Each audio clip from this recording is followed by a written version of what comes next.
Hi, welcome to 2-Minute Writing Tips. I'm Kirsten and I'm a writer and content strategist. One of the benefits of living in the age we do is that we have access to a lot of tools and technology that are designed to make our lives easier.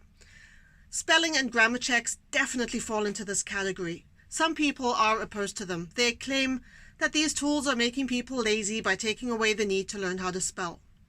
I think these tools are great because they make writing so much more accessible to people with dyslexia and other reading-related disabilities.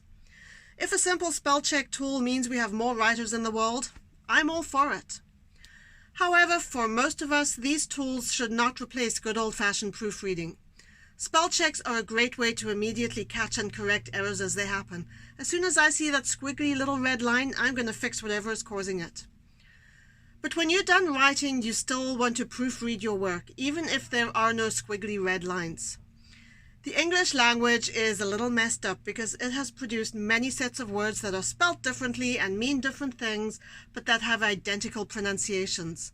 Bow and bow, two and two, pair and pair, course and course.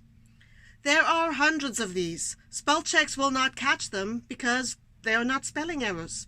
Grammar checks may not catch them because they can still be technically correct.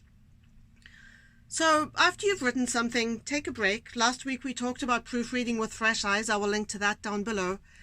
And then come back and proofread your work to catch any errors that you missed before.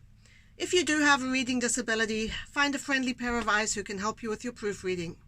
That's it for today. Check in tomorrow for a new weekly writing challenge.